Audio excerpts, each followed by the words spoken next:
สบายดีพี่น้องสบายดีเบอร์สุขุสุขคนเนาะ พอกันอยู่หน้าวานน้ำสางเองพี่น้องเว้ยพ้นเทียมพอเลาะแต่3-4ไห่นี่แหละมันงามขึ้นมาเนี่ยเห็นปะสางพ้นเทียมเด้ คันได้ถั่วเบิดก็คือสิมีแห้งมาอยู่ดอกแต่ว่ายังบ่ทั่วไห่นะก็ได้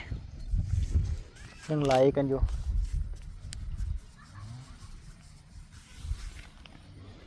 ให้ลุมกันยังไหลอยู่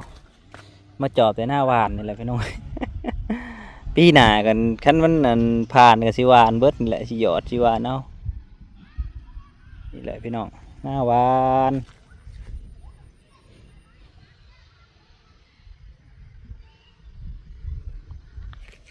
น้ำไหลไฟสว่างทางเทิงกับเสียงเครื่องพุนละขัวเขาจะแต่เอาละไปแทกลักไปวัดลักเรียบร้อยแล้วเหลือแต่ข้าวสีเห็นอะไรก็สิมาละปัดอยู่นี่เลยนี่สนนาเนี่ยไปหันไหลมันซ้ำกันมันแล้วซะ แล้วก็จะเห็นประตูปิดแล้วปิดทางแล้วพี่น้องเลยล่าสุดก็ได้เที่ยวกัน2 คนคือเพื่อนนั่นแหละออกเงินไปเรียบร้อยแล้วจ่ายเงินไปเบิดละ2 คนส่วนคนอื่นก็มีใช้หม้อกับบริเที่ยวน้ำเฮาแล้วก็เห็ดทัวแล้วก็สิเอาสางสิโทษสางมาไหลเล็กกว่ามันสิเบิดจักเส้นให้เพิ่นเห็ดให้สางผู้เคยเห็ดเทือนเห็ดแทงน้ำอันนี้แหละพี่น้องเอ้ยไว้วางใจเพิ่นนี่แหละสางใหญ่ หลายอย่างหลายแนวอยากเห็ดก็ได้ก็จำเป็นต้องเห็ดแหละจำเป็นต้องเห็ดเพราะว่า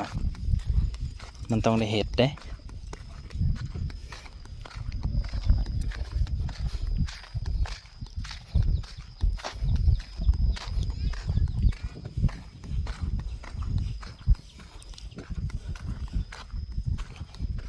ฝนก็ตั้งเข่าอยู่สิมาบ่รู้จังใดตกไห้ก็ยังดีมือฮื้อว่าสิหวานก้าเขาปลูกก็เอาขึ้นไว้แล้วพวกอยู่เขามาไหวก่อนมืออื่นเป็นมือวันผ่าเลยบริวารอื่นนี่แหละสิหวานอีก2 ตา2 ตานี่แหละ2 ตาเนี่ยหญ้าอยากไล่ในจักน้อยเครื่องโม่กำลังงามเลยที่ได้ออกตายเลยเครื่องโม่มันเน่าเลยมันในมันเหี่ยเอาเขามาไหวก่อน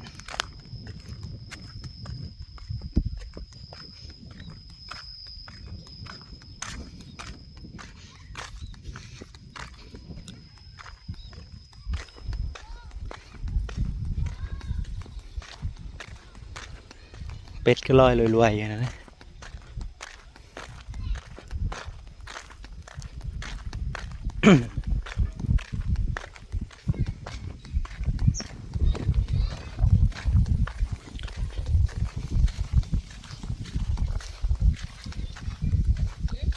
หม่วงโล่นี่พี่น้องเอ้ยหม่วงโล่นี่ก็จักหน่วยเห็นเลยเนี่ยเห็นมือเศร้านี่คือว่า2 หน่วยบัดนี้ไปทางใดเลย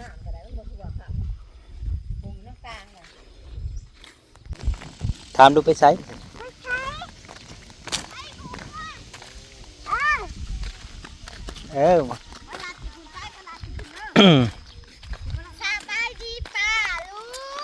ยังเปิดไฟเยอะ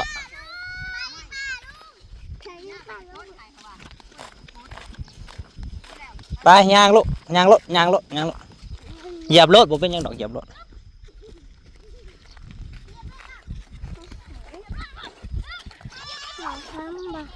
บ่ไม่เขาห้ามเขา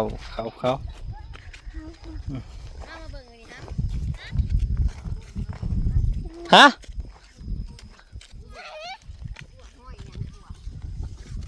แล่นไปจังเนาะยัง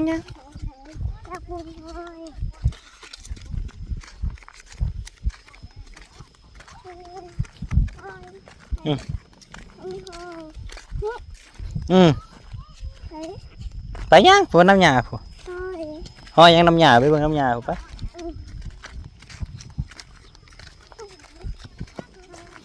มันเข่าบ่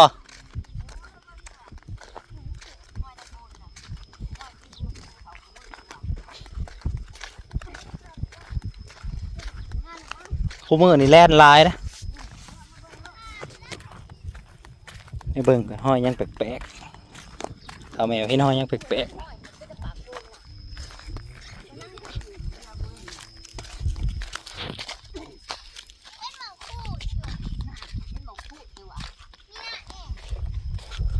มันเป็นโกนวะ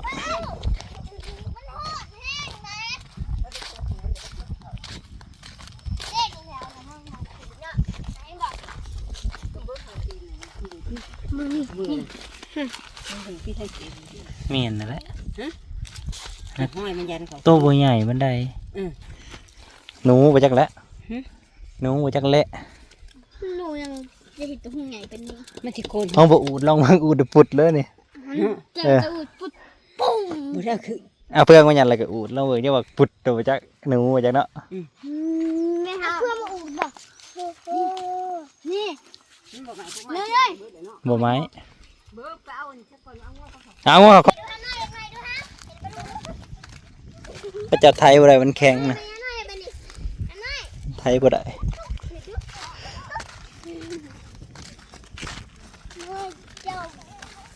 อย่าแล่นลูกอย่าแล่นย่างไทยบ่ได้เขาจะมาคุมไทยมันขูดไปจะเท่านี้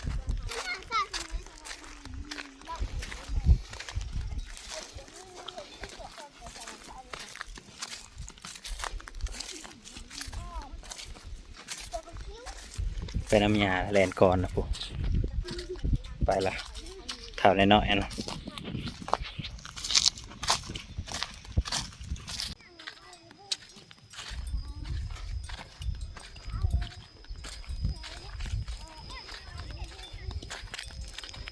ไปงัวเขาคอกไปงัวเขาคอกไม่ใสไปงัวเขาคอกน้ำเอื้อยนี่กันนะใส่แม่นอยู่ป่ะขาได้กินยี่บ่หลับสิเอามานะบอกก็ได้ว่าถ่ายกินเฟอแซ่บอยู่บ่เฟอนะโอ้เอาหน่อยก็ได้กินบ่ระวังน้องเอาน้องเนี่ยอย่านึกว่าชนน้องใช่บักพริกเต็มบ่วงหากินบ่เผ็ดกันบักพริกเบิด2 หมา โอ้โอ้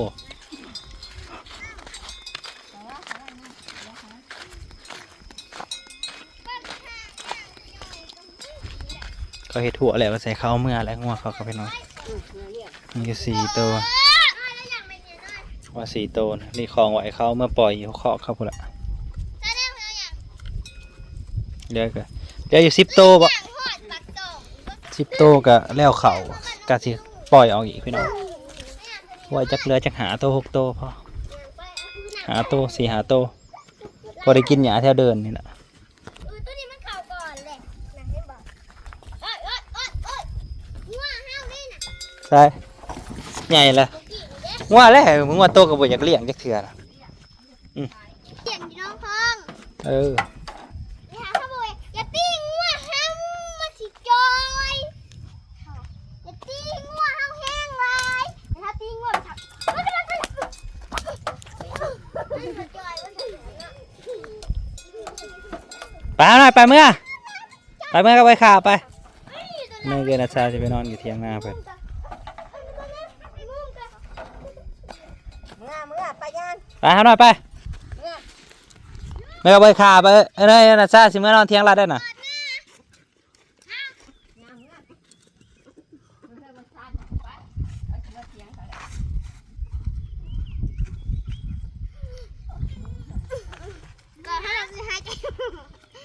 ไปทีมใหม่นะ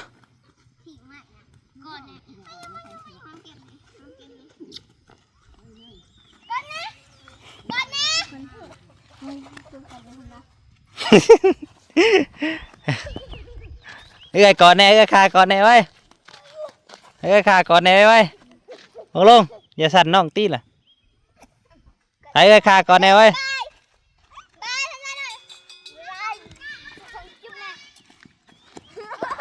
ปาเมื่อไปลูกไปป่ะนี่เฮือนเอาไว้ขาไปขาปาเมื่อเฮือนไปตายเมื่อเฮือนครับปะนี่ทำหน่อยจ้ะพากันมาแต่ไรงัวเขาขอบทั้งเลยคนหลายๆเด้อที่มาชมเบิ่งทั้งโอ้หลุดในคนตกไปน้องเลยจะเป็นแห้งแรงแห้งขักแห้งแน่แห้งกระโพดกระโพแห้งกระดอกกระดิอ่ะผู้เห็นบอกผู้หุ่นผลทั้งเฮานี่ยันโบมาดอกเบิ่ง ลูกเอื้อง ใช่โอ้หน่อยเห็นนกเอียงเก่งเลยทั้งผ่ากันลายทำทายจากลายอย่างบาดดิปอตัวลายอย่างพี่น้องว่าเป็นเจ็ดอย่างอร่อย เอาบุญขายเอาบุญเป็น